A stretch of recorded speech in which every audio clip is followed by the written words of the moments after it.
Elles sont des aides aux côtés de leur époux, elles sont également des complices, elles sont des personnes qui exercent le ministère à leur côté. Elles sont mères également de toutes les âmes que le Seigneur leur a confiées. Et elles gèrent le ministère, elles gèrent également leur foyer. Comment est-ce qu'elles y arrivent? Nous parlons aujourd'hui des femmes épouses d'hommes de Dieu, épouses de pasteurs. Elles vivent des réalités incroyables dont on ne peut imaginer. Et aujourd'hui, il est bon d'en parler simplement parce que nous voulons les mettre à l'honneur aujourd'hui dans Grand Soir au féminin, comme j'ai l'habitude de l'appeler. Mesdames et messieurs, bienvenue à vous dans Grand Soir version femme. Nous sommes très heureux de vous retrouver après cette petite pause. Mais nous sommes de retour et puis on passera un très bon moment, c'est sûr. Je ne suis pas seule, je suis avec des personnes avec moi. Toujours Lina Rabé, bien sûr, notre invitée du jour. Mais avant de les présenter, on va partir pour ce premier jingle qui est Affaires de femmes. À tout de suite. You can't touch this. You can't touch this. La joie est grande sur ce plateau simplement parce que nous recevons un invité de taille. Elle est épouse de pasteur. Mais avant de vous la présenter, je vais quand même faire un petit coucou, un petit shalom à ma complice de Grand Soir au féminin. Comment ça va, Lina Rabé? Je vais bien, merci. Et toi? Oh, très bien. Toujours, clean quoi. Merci. Toi aussi. Alors Lina, ça va? Tout se passe bien à ton niveau? Aujourd'hui, c'est un thème assez fort quand même. Assez fort, vraiment. Épouse de pasteur, le quotidien de l'épouse de pasteur. Bonsoir, bonjour, bonsoir, chères téléspectatrices, que Dieu vous bénisse. Nous savons que vous êtes confortablement installés et nous allons partir avec ce thème. La Bible dit qu'en Genèse 2, 18, Dieu, c'est l'Éternel lui-même qui a dit, il n'est pas bon que l'homme soit seul. Je lui ferai une aide semblable à lui. Quelle est cette aide? C'est la femme. La femme telle que vous, telle que moi, telle que Nadie, telle que notre invité que vous allez connaître tout à l'heure. Alors nous sommes une aide pour notre époux. Encore plus, nous avons beaucoup plus de responsabilités si nous sommes épouses de pasteurs. C'est de ce thème que nous allons parler tout à l'heure. Quelles sont ces responsabilités, toi, épouse de pasteur?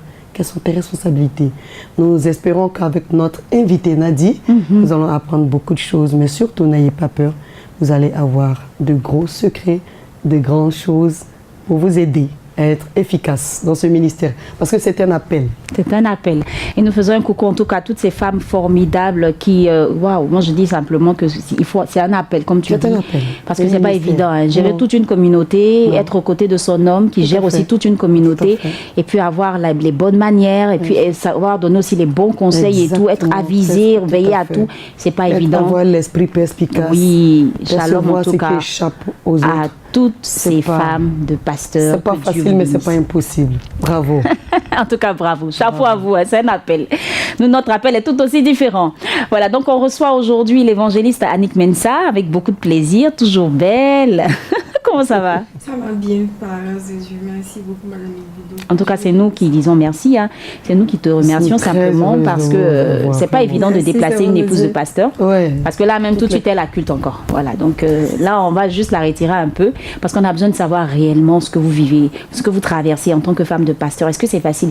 Parce qu'il y a beaucoup de femmes qui vous envient, ça c'est clair. Quand on vous voit aux côtés de l'homme de Dieu, on se dit waouh, si j'étais l'épouse d'un pasteur aussi, j'allais faire ça, j'allais faire ci. Voilà, je suis maman de plusieurs et tout ça. On voit le bon côté des choses, mais on ne sait pas réellement quelles sont vos difficultés et puis qu'est-ce que vous vivez au quotidien. Alors déjà, là, on te laisse la parole et puis on entame le sujet comme ça. Voilà. Merci beaucoup. Merci au servant de Dieu que vous êtes. Je veux dire merci au Seigneur pour les responsables de cette télé qui nous reçoit ce soir. Que Dieu vous bénisse et que le Seigneur vous fasse voir encore et encore sa gloire selon sa volonté. Amen. Chers servants de Dieu, c'est une réalité qui frappe aux yeux de tout le monde. C'est une réalité qui touche un peu à l'intimité de beaucoup de femmes de pasteurs. Ce n'est pas facile. Je vais commencer par dire cela, ce n'est pas facile, c'est vrai, mais avec la grâce de Dieu, comme la servante de Dieu, Lina le disait tout à l'heure, c'est un appel.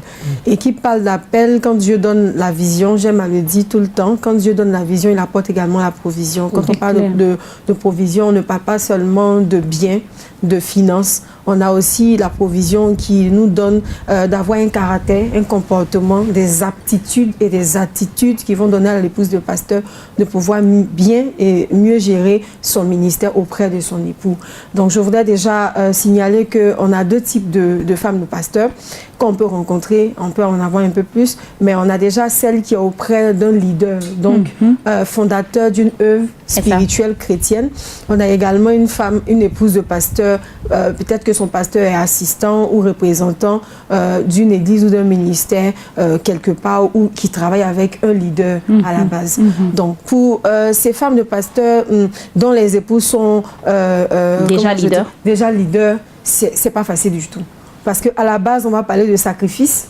Au début du ministère, quand on a nos 5 francs, on a nos 1000 francs, on a nos 500 francs, il faut que le pasteur investisse tout ce qu'il a.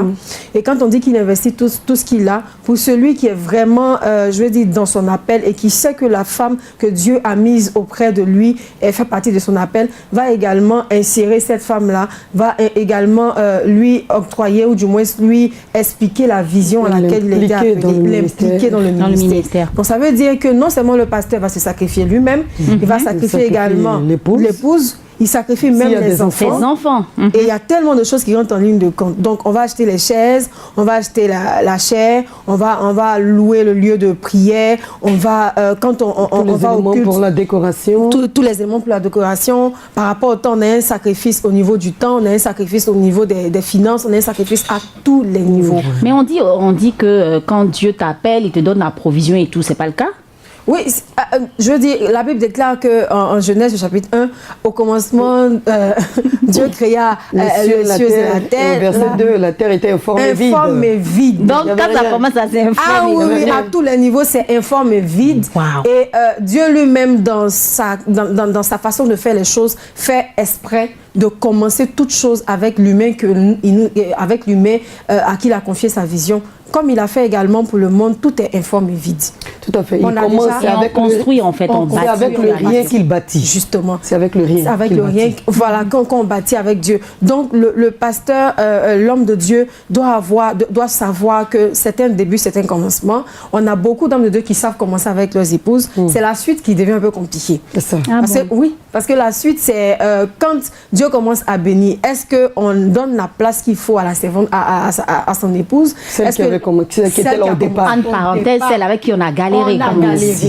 Et après, on peut se retrouver avec une situation où, au début, le Seigneur m'avait parlé de toi, je t'ai épousée par rapport à la mission et tout, tu es une bonne intercesseuse, tu es une prieuse, tu es une chante, tu sais bien gérer les enfants spirituels et tout. Arrivé un moment, il y a un type d'enfant spirituel, il y a un type de réalité du ministère qui fait que, on trouve que, tu n'es plus vraiment au niveau qu'il faut. Quand on m'invite à un programme, madame est un peu trop spirituelle. Je veux dire, son physique ne va plus trop avec le style. Elle s'habille pas comme il faut. Voilà. On n'a pas le style qu'il faut. Voilà. Et un endroit.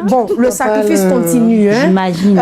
Ce que je veux dire au niveau du ministère, le pasteur a toujours sa place de pasteur. Il évolue dans la prière et tout. Dieu fait grâce, le ministère évolue. Mais la femme, elle a un droit, elle a un devoir de sacrifice qui est permanent jusqu'à ce que Jésus revienne. Ça c'est grave, ça. Oui, je veux dire, c'est le propre même de l'épouse de pasteur parce qu'on fait un sacrifice à tous les niveaux. Quand c'est dans les débuts, c'est difficile, on fait des sacrifices. Quand ça commence à aller, on fait des sacrifices parce qu'il faut rester toujours à ta position d'épouse. Oui, il faut rester toujours à ta position d'épouse qui doit continuer de bénir le nom du Seigneur, continuer d'intercéder pour la vie de ton époux pour que le sommet auquel il est, il puisse grimper encore plus, qu'il puisse rester, aller encore plus loin. Donc c'est compliqué. La femme du pasteur ne peut pas dire non, j'ai un répit aujourd'hui. Par contre, le pasteur, quand on l'invite, il va prêcher, il est un peu plus à l'aise. Mais là, non, son épouse doit rester toujours dans le secret, genoux fléchis, devant la face de Dieu pour que véritablement ce que Dieu commence, achève tout le temps avec son serviteur. Donc, c'est vraiment une vie de sacrifice au quotidien. La question que je me pose tout de suite, c'est comment je fais pour savoir que je suis réellement appelée à être l'épouse d'un pasteur? Je suis une jeune femme qui mène tranquillement sa vie. Un homme de Dieu, s'intéresse à moi et tout. Moi aussi, je parle de ça à mon père spirituel et tout. Mais réellement, comment moi je fais pour savoir que j'ai cet appel-là aussi? Parce que je me rends compte qu'on n'est pas épouse de pasteur qui veut. Non. Mais comment moi je fais pour savoir que c'est bon là, si je peux y aller, ça va, le Seigneur me... Je sais pas. Parce que c'est toute une vie de sacrifice. Est-ce que je suis prête à ça? Ah oui? Ah oui, hein. Comment par exemple toi? Parce que là, parlons de façon pratique. Comment est-ce que toi tu as su que tu t'es appelée à ça? Moi, mon exemple, je veux dire, c'est un peu particulier, je pense pas que ce soit vraiment très très différent des autres cas. Mais moi, j'ai commencé à marcher avec monsieur mon époux, que je salue au passage, le prophète Samuel Armel. J'avais 14 ans. Waouh! J'avais 14 ans dans le cadre spirituel, dans le cadre de la cellule de prière du collège qu'on fréquentait ensemble. Donc, il était responsable de la cellule. Et moi, bon, j'étais chantre et tout ça. Donc, bon, je dis, à ce stade-là, c'est un peu compliqué parce que c'est l'adolescence. On n'est pas sûr de nos sentiments. Est-ce que quand on va arriver, quand j'aurai mes 18 ans, mes 19 ans, est-ce que les sentiments seront... Très jeune quand même. Voilà. C'était un amour platonique. On ne pouvait pas s'imaginer que ça allait pouvoir nous emmener là où on est aujourd'hui, par la grâce de Dieu, bientôt 10 ans. Donc, je veux dire qu'à la base, ce sont les sentiments. Dieu ne te donnera jamais quelqu'un que tu n'aimes pas, qui ne t'aime pas également. Je veux dire, à la base, est-ce que les sentiments y sont? Parce que tu ne peux pas épouser, c'est-à-dire le fait de parler de pasteur, il est d'abord homme avant de parler du volet de Dieu. Donc, est-ce que tu aimes l'âme de la personne? Parce que quand on parle de sacrifice, il faut bien aimer pour pouvoir faire certains nombres de sacrifices. Aussi. Supporter. Oui. Puisque, donc, oui. Pardon, 1 Corinthiens chapitre 13, l'amour supporte tout, l'amour croit tout, l'amour espère tout. Quand cet amour-là n'est pas là, on ne peut pas supporter, on ne peut pas espérer, on ne peut pas croire. Wow. Donc, je suis d'accord avec toi quand tu parles de l'amour. C'est à partir de 14 ans que vous avez commencé à vous aimer. Et puis, il y a eu un long chemin jusqu'à ce que vous vous mariez. Un long chemin qui était très difficile parce que, on le sait, hein, il faut vivre dans la sanctification, dans la chasteté. Oui. Donc, on a pratiquement fait 7 ans. Après les 7 années de marche et de fiançailles également, on a procédé au mariage et tout, par la grâce de Dieu. Ce n'est pas facile du tout. Ce n'est pas facile du tout, c'est tout un tout, c'est beaucoup de choses en même temps. Mais comme tu le disais, de la même façon que ce n'est pas facile, comme c'est un appel, et quand Dieu appelle, il qualifie. Tout à fait. Mais comment tu as su que là, c'était bon pour toi, tu deviens femme de pasteur? Je veux dire, comment tu as ressenti ça? Comment c'est quoi? Le Seigneur t'a convaincu de ça? Oui, dans mon cas, quand je rencontrais mon époux, il était déjà dans le ministère. Voilà, donc il y a deux choses. Il y a des personnes qui ne savent pas à la base. Nous, on se rencontre, on est juste simples chrétiens. Et puis par la suite, avec le service dans l'église et tout, le Seigneur, il déclenche. C'est vrai que c'est déjà prévu depuis c'était déjà prédestiné. Mais il y a un moment où le ministère commence. Par contre, moi, je suis venue trouver le monsieur, il est déjà dans la chose. Donc tu vois de loin, ça t'arrange, tu fais. Ça t'arrange pas, tu rentres pas. Ou bien tu dis, bon, ça m'arrange, mais la partie là, c'est un peu compliqué. Je connais des pasteurs qui ont déjà leur communauté, qui sont déjà leaders, une assemblée et tout, qui ne sont pas mariés par exemple. Ça, il faut se faire accepter aussi par la suite. Oui, quand la dame elle vient par exemple, ou la jeune dame, elle fait l'effort, en tout cas dans le début, c'est le vrai sacrifice. Tu ne connais personne, tu ne juges personne. Tu rentres dans l'affaire, on te présente comme déjà la fiancée du pasteur, ce n'est pas facile et tout. Après le mariage, l'église, ça diminue. Ah oui, mais on vient trouver un leader qui est célibataire. Moi, je viens prier sur jeune fille. Ça fait pas, c'est pas un péché de vouloir épouser un pasteur. Du moment où on ne m'a jamais présenté la fiancée du pasteur, donc j'espère. Encore le pasteur, lui... Elles sont nombreuses à espérer. Ben voilà, le pasteur, lui, il a son intimité. Ce n'est pas quelqu'un qui aime se faire voir partout. Donc, il vient au culte, il se dit que c'est le volet spirituel qui nous intéresse. La sœur aussi, bon, elle ne voit personne, il n'y a pas d'alliance, il n'y a pas de fiancé, il n'y a pas de maman à devenir. Donc, elle prie également, Seigneur, est-ce que je peux? Et puis un matin, on vient, le pasteur nous présente quelqu'un, on nous dit que la dot a été faite, ou bien ça va se faire dans peu de temps. Bon, je suis découragée. Bon, peut-être que j'avais l'habitude d'appeler le pasteur à une certaine heure. Maintenant, quand je l'appelle, c'est sa fiancée qui dit il est occupé, nous sommes à un programme et tout. Donc, je lui dis, ah, d'accord. Donc, tous mes dons que je faisais au pasteur là, bon, d'accord. Le pasteur aussi, il sait qu'il ne pouvait pas et puis il a accepté. Hein? Bon, quand on rentre dans le foyer, la maman maintenant qui vient, ou du moins c'est l'épouse de pasteur qui vient, ça commence à responsabiliser tout le monde. Donc la jeune dame ou le jeune frère en Christ qui voit son père spirituel qui est marié, il va essayer de continuer d'avoir les mêmes comportements, appeler le pasteur à n'importe quelle heure, essayer de voir si on peut manger, sortir ensemble pour manger. Le pasteur commence à être un peu, bon voilà, il commence à se responsabiliser. J'ai mon épouse à la maison. Bon, quand il parle, bon, je vais en parler à mon épouse. Ah bon? Donc avant là, donc maintenant là, il y a un moment maintenant. Ouais. Donc il y a cet aspect-là maintenant qui fait que ça chasse donc, beaucoup quand même. Beaucoup quand même. D'accord. Et après, la femme de pasteur, on peut la voir comme quelqu'un qui est venu arrêter un certain nombre de choses, alors que c'est le pasteur lui-même, sachant qu'il s'est marié maintenant, il fait la part des choses et il donne un peu plus de place à sa famille, à son intimité. Donc ce qui est plus facile en fait, c'est lorsque c'est le cas où les deux bâtissent ensemble, commencent ensemble la communauté. C'est vraiment le Seigneur les fait avancer avec les Comme ça, quand on vient, on a déjà le schéma, on rentre dedans, quoi. D'accord. Maintenant, oui, c'est de répondre peut-être à ta question. Il y a des aptitudes naturelles au-dedans de nous. En certaines filles, elles se disent, oh, j'aime bien sa manière de prêcher. J'aime bien quand un homme de Dieu tient le micro, sa manière de parler de l'évangile, ça me plaît bien. J'aimerais bien faire comme lui. Et puis, ce sentiment-là naît petit à petit. Et à la fin, elle se retrouve en tant qu'épouse de pasteur. Elle se dit, au fond d'elles, elles ne sont pas du tout étonnées parce qu'elles avaient déjà commencé à apprécier les aptitudes. Et puis elle a déjà aussi l'appel en elle, femme de ministère. C'est quoi je dis, c'est un appel. C'est un appel. C'est un ministère. Maintenant, revenons aux réalités, au quotidien même de la femme de bon. Vous êtes épouse de pasteur, vous avez votre famille à vous, vous avez la communauté aussi à gérer. Quelles sont les réalités auxquelles vous êtes confrontée en tant que femme de pasteur?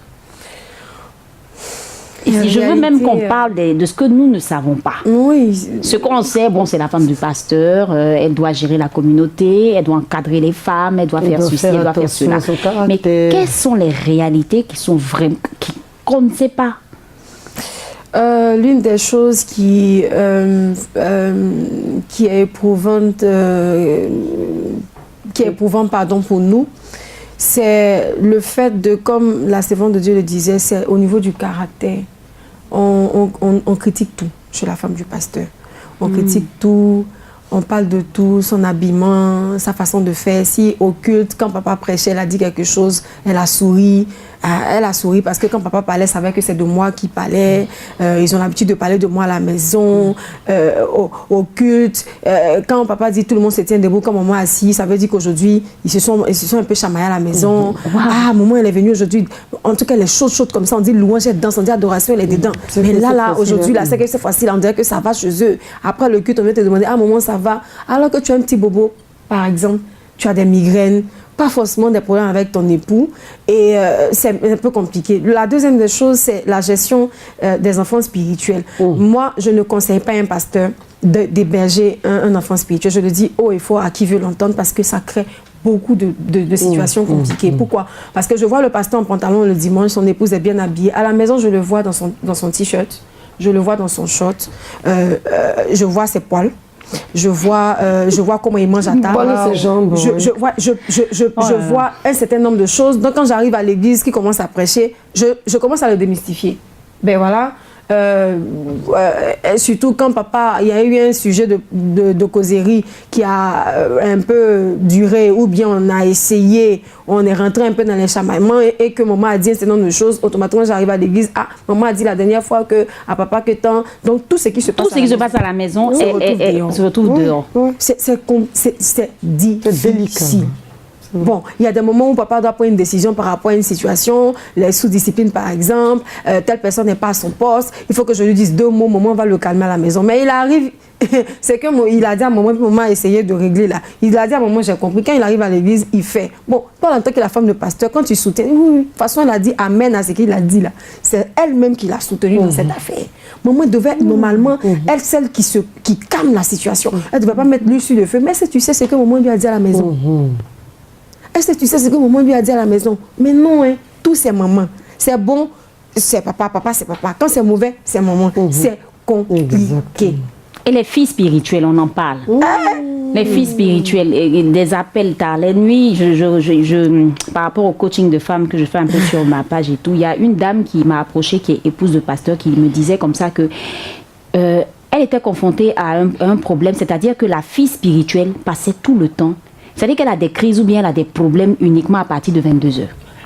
Donc elle appelle l'époux et il passe des heures au téléphone. Le monsieur a sa bonne foi, l'écoute, il écoute, il essaie de la calmer et tout. Mais elle prend tout le temps. Donc arrivé un moment, elle ne supportait plus. Et quand elle veut faire des remarques à son époux, elle dit, tu sais que ce sont les fidèles, il faut qu'on gère. Ce genre de choses-là, comment est-ce que vous arrivez à vivre ça en fait?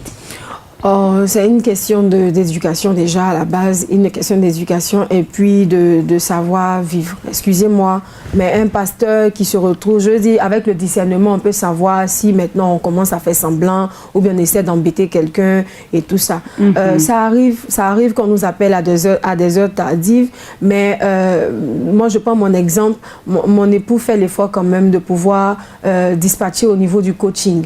Les femmes sont gérées par les femmes. Les hommes sont gérés par les hommes. C'est vrai qu'en tant que leader, il y a des situations... C'est pas toujours évident. Voilà, c'est pas toujours évident. Il y a des situations, quand il te dit, va voir maman, par exemple, en tant que jeune fille, je sais pas quelle situation que toi, en tant que jeune fille, tu puisses vivre, que la femme du pasteur n'a pas encore vécu. C'est pour ça que pour être un leader, il faut au moins avoir des enfants biologiques, pour parler même des enfants même spirituels, pour savoir même le comportement d'un enfant et tout. Donc déjà à la base, quand tu as cette grâce-là déjà, ça te prédispose à pouvoir gérer des enfants dans la foi, ceux qui sont au lait, ceux qui sont adultes, ceux qui sont en âge de jeunesse et tout ça. Donc le pasteur, il te dit par exemple, tu as un bobo, appelle ta maman, tu gères.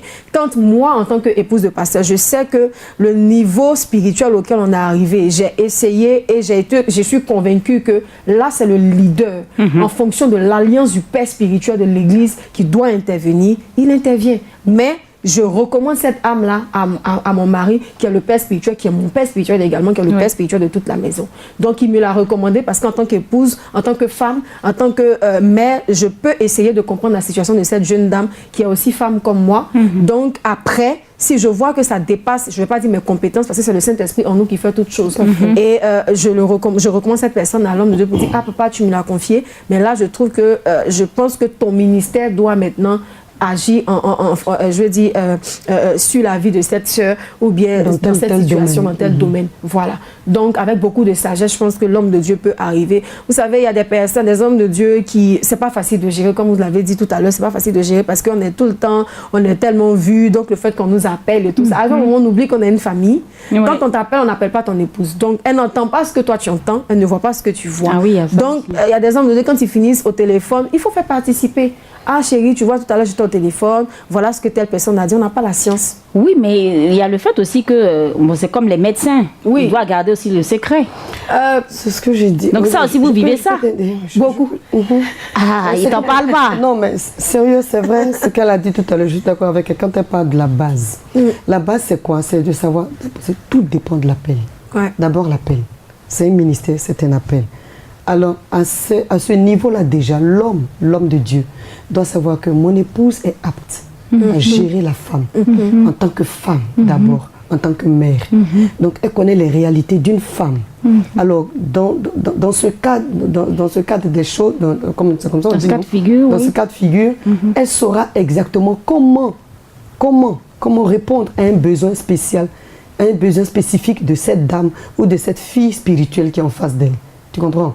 Donc avec le Saint-Esprit et avec la manière dont l'homme de Dieu l'aura impliqué dans son ministère, la femme même aura un ministère plus important que le leader. Mais il y a des épouses de pasteurs qui ne sont pas pasteurs à la base. Elles ne sont pas pasteurs à la base, mais la gestion des âmes. C'est-à-dire que au moins ça, tout dépend de l'homme. De l'homme de Dieu. L'homme de Dieu doit impliquer son épouse dans son ministère. Parce qu'elle n'était pas là quand Dieu lui donnait la vision. Mais il a la responsabilité de la lui expliquer. Il a la responsabilité de la mener dans son monde, de la mener dans sa vision. Et quand il va l'aider, il va l'encourager, lui dire non, tu peux y arriver. Elle va dire non, est-ce que moi je n'ai pas reçu la formation de pasteur? Non, tu peux y arriver. Tu es mon aide. Tu es mon aide. En fait, moi, je me sens faible. C'est vrai que je suis le leader, mais tu es mon aide. Donc, avec toi, je ne connais pas les femmes. Je ne connais pas leur monde. Mais toi, tu es une femme. Donc, il faut ressentir leurs besoins. Ma femme, tu peux y arriver. Mon épouse, tu y arriveras. Et puis, avec des mots d'encouragement, il croit en sa femme. Il croit en son épouse. Elle va finir par croire en elle. Elle va être plus efficace dans le ministère. Et les deux vont aller de l'avant. Tu as touché à un grand point. Un grand point, la confiance en soi. La confiance en soi. Ah, oui. Est-ce qu'il vous arrive en tant que femme de pasteur de ne pas avoir confiance en vous? Oui, ça arrive. Et généralement, c'est par rapport à quel genre de situation? C'est par rapport même à certaines aptitudes. par rapport à certaines tâches dans l'église. Certaines phrases même. Oui, à certaines phrases. Il y a des épouses de pasteurs qui sont, par exemple, au niveau de l'intercession, qui prient beaucoup. Mais et quand vous voyez l'intercession, c'est un ministère de secret, en secret. C'est-à-dire que ce n'est pas quelque chose qu'on fait aux yeux, au-dessus de tout le monde. Vous avez des épouses de pasteurs qui sont chantres. C'est moins compliqué. Pourquoi? Parce que monsieur, il prêche tous les dimanches. C'est sûr que maman va prendre le micro au moins le dimanche parce que papa va lui demander pour mieux se sentir dans son message et tout. Donc, elle apparaît en même temps que son époux. Vous retrouvez des épouses de pasteurs qui sont très naturellement, ce sont des femmes qui n'aiment pas être vraiment vues, qui sont très, très dans leur coin. Elles sont réservées. Elles sont réservées. Donc elles n'aiment pas. Quand le pasteur sait que son épouse est très réservée, c'est à lui de temps en temps. C'est pas parce qu'elle est réservée que tu vas dire, bon, quand elle n'a pas envie de se faire voir, donc tu n'en parles pas. Mais non, tu vas quelque part, tu la présentes. Exactement. De temps en temps, dans ton message, il faut faire intervenir ton épouse pour qu'elle se sente vraiment impliquée. Oui. Maintenant, si non seulement tu ne le fais pas, qu'il faut de temps en temps encore faire des substitutions, c'est-à-dire que, ou bien des comparaisons. Quand tu es là, on est là, on regarde la télé, et puis, ou bien on regarde un film, ma fille, elle est belle. Donc tu dis ça une fois, oui, elle est belle, oui, c'est vrai.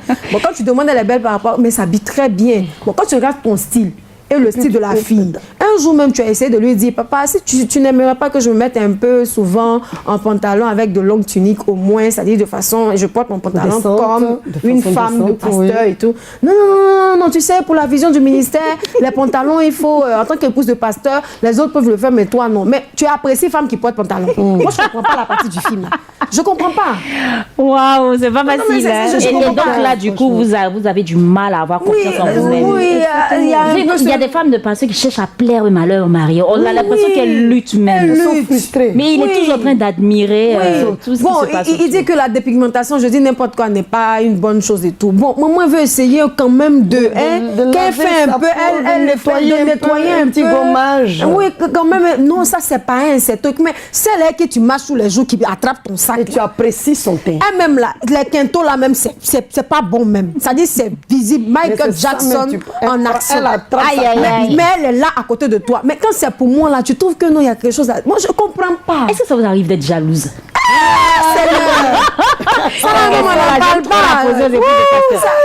C'est lui qui dit que... Comment vous gérez ça? Est-ce que tu as déjà vécu une scène, par exemple, toi, dans ton histoire à toi, est-ce que tu as déjà vécu une scène où tu t'es oublié et tu as exprimé ça? Je me suis oubliée. Peut-être que je me suis oubliée. Les gens n'ont pas su que je me suis oubliée.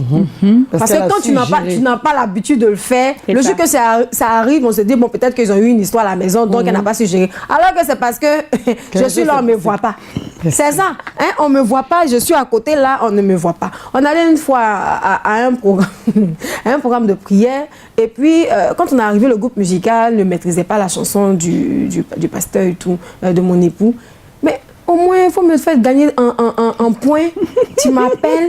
Ah, s'il vous plaît, je suis venue avec mon épouse. Déjà, mais tu as commencé ton message. Tu ne m'as pas présenté. Non, il avait oublié. On n'a pas chez nous à l'église. Donc, on arrive. Pour moi, je suis là. Ça, c'est une grosse erreur. Ah oui, je suis là. Et puis, tranquille, là, on me dit rien. On me dit, bon, d'accord. Dans mon cas, il a dit, mais Dieu va créer une situation. D'après quelqu'un. Le Dieu de l'Alliance. Ça va se manifester là. Il dit, il faut que, Seigneur, tu trouves une situation où on va parler de avant le dernier mot. Il faut que tu fasses quelque chose. Non, mais peut-être qu'il était un peu préoccupé aussi parce qu'il allait faire de la prédication et tout. Voilà, moi je connais mon frère, il n'est pas ça.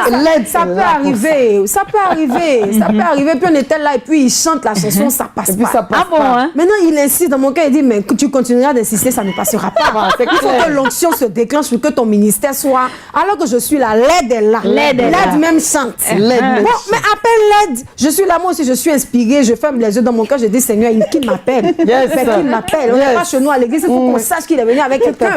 Non, je suis là et puis, excusez-moi, j'étais tellement dans mon élan, dans l'élan de la parole, j'ai oublié de présenter une personne, excusez-moi, je ne me sens pas cette personne. Dans mon cœur, j'ai dit, ben voilà. Il fallait commencer par là. Quand il a dit ça, mais il n'avait pas besoin de dire mon nom. Il n'a pas fini, même peut-être déjà debout. Et avec le petit sourire du genre, oh, mais tu exagères. Alors qu'il n'exagère pas, j'attendais le moment. J'attendais le moment. Donc, ça arrive, quoi. Ça vous arrive d'être jaloux? Oui, ça arrive. Waouh. Madame Mibou, d'autant même tu es assis là, la même là. Moi, je ne sais pas. Ton époux n'a qu'à passer un peu. Il va faire Attends, moi, je suis pas épouse de pasteur. Hein. Non, mais je dis, non, mais ce sont les mêmes sentiments en tant qu'épouse. Mais c'est comment vous arrivez à gérer, franchement, je vous tire le chapeau. Et puis, les scènes à la maison. Les scènes à la maison, comment on arrive quand même, après une scène, à gérer? Parce que là, on arrive à l'église devant tout le monde, alors qu'il y a eu un petit show quand même à la maison. Puis là, dans le véhicule. Et souvent aussi, ça peut être dû même, peut-être même à quelqu'un à l'église même qui a eu à faire quelque chose, on s'est un peu chamaillé et tout, et puis on arrive là. Comment on arrive à gérer ça? Quand on arrive à l'église, je me dis qu'on est là pour Dieu, on est dans la présence de Dieu. Je sers Dieu, mais je sers Dieu au travers des hommes. Donc quand on arrive à l'église, le spirituel prend le dessus. Je prie Dieu d'effacer carrément tous les sentiments que je peux avoir, qui puissent entraver mon temps d'adoration. En tout cas, je veux vraiment me sentir clean. C'est pour cela que j'aime vraiment aller dans la présence de Dieu, commencer le début du moment. Je n'aime pas venir après, même si je suis là, non. Je veux vivre tout le moment, parce que je ne veux pas tomber dans le culte, dans la louange, dans l'adoration, et puis tu t'es pas préparé la prière introductive. Non, ça te permet de dégager tout ça en fait. Donc je m'arrange à être à l'heure, mon époux également s'arrange à être à l'heure. Quand on vient, on fait l'effort. Par contre, il faut éviter l'hypocrisie. Merci. Je m'explique. C'est-à-dire, c'est comme tu l'as dit, c'est comme un film. On vient jouer des rôles. Non, on n'est pas des acteurs. Avant de commencer le culte, je me réconcilie avec mon époux. Peut-être qu'on n'a pas su se parler ou bien on ne s'est pas compris, mais ce que je sais, c'est que dans tous les cas, toi et moi, on est serrés, on est collés. Donc là, on va faire le ministère. Je te demande pardon pour ce que j'ai pu dire qui t'a blessé. Pas pour ce que j'ai pu dire, parce que je sais que je t'ai blessé. Donc je te demande pardon et je fais la même chose pour toi. Je n'ai pas su ce qui s'est passé, mais vraiment, après, il faut qu'on parle. Il me dit oui. Et puis bon, après, on va faire le ministère. Là, vous entrez maintenant. Souvent, mais quand on finit même là, la honte fait que tout ce que le Seigneur vous a dit, la Bible occulte là. Tu vas venir dire encore que telle personne m'a dit qu'il paraît qu'on dit que tu as dit que non. On sort de là. On passe à autre chose. Et puis la prière nous aide. Moi, je demande aux épouses de pasteurs, il y a beaucoup de secrets qu'on arrive à gérer avec la prière. Il y a des choses pour lesquelles tu passes jusqu'à... mais le jour tu fléchis les genoux, en 2 temps 3 mouvements, Dieu gère la situation. Donc, il faut parler avec beaucoup de sagesse et beaucoup d'humilité, beaucoup de respect. Mais dans la prière, ce que tu ressens là, tu dis à Dieu, ça fait partie de sa volonté, il va agir. Si ce n'est pas le cas, par contre, lui, il fera le travail à ton niveau pour que tu acceptes la situation. D'accord. Voilà. Là, on va marquer une petite pause, mais juste avant, j'ai une dernière question. Les désaccords, comment vous les gérez, les désaccords? C'est-à-dire, ce qui peut arriver que vous ne soyez pas d'accord sur un sujet. Oui, ça peut arriver. Et vraiment, vous êtes vraiment opposés. C'est-à-dire, vous n'êtes pas... Qu'est-ce que tu fais en tant que femme de pasteur? Tu te plies? Oui, je me plie. Mais je dis toujours aux femmes de pasteur, vous êtes une aide. Ayez le courage de dire ce que vous avez sur le cœur. Parce que la femme a, je ne dirais pas un 6e sens, mais tous les 5 sens que nous avons sont plus développés chez la femme. Donc, il faut quand même avoir la capacité de dire son mot. Après, le leader prendra la décision qu'il faut. Même si ça ne va pas dans votre sens, il faut pouvoir accepter. On essaie, peut-être que c'est moi qui me trompe, mais Dieu donnera, je veux dire, la suite nous donnera le... Voilà. On a fait un peu le tour, hein. Jalousie, difficultés que vous rencontrez, complexe aussi par moments. Et puis, qu'est-ce qu'on dit de moi? Qu'est-ce qu'on pense de moi? C'est des questions que vous posez tout le temps. Est-ce qu'il y a des moments où vous n'avez vraiment envie de rien? C'est-à-dire, vous avez juste envie d'être seul, mais il y a toujours quelqu'un qui vous écrit dans votre inbox, c'est quelqu'un qui vous appelle, votre mari qui est toujours parti. Est-ce que ça vous arrive par moment d'avoir juste envie de souffler un peu? Oui, ça arrive très souvent, mais on fait l'effort quand même d'expliquer au peuple de Dieu qu'ils doivent rechercher l'intimité avec Dieu. C'est vrai, le pasteur est là juste pour vous conduire dans la présence de Dieu, vous aider dans la prière, vous aider à vous refaire spirituellement, mais il faut compter sur le Seigneur. Avant de demander au pasteur, le pasteur vous aide. Donc, vous avez déjà votre part à faire. Quand le peuple de Dieu comprend comme ça, c'est moins compliqué. Souvent, même on s'étonne de voir souvent certains fidèles qui disent « Ah, papa, voici la situation que j'ai vécue en semaine. » Ou mais ça fait 2 semaines. Je dis « Mais ma fille, mais tu es vraiment forte. » Et au moment où on apprend la nouvelle, Dieu a déjà agi. Ça veut dire qu'on est arrivé à un niveau de maturité.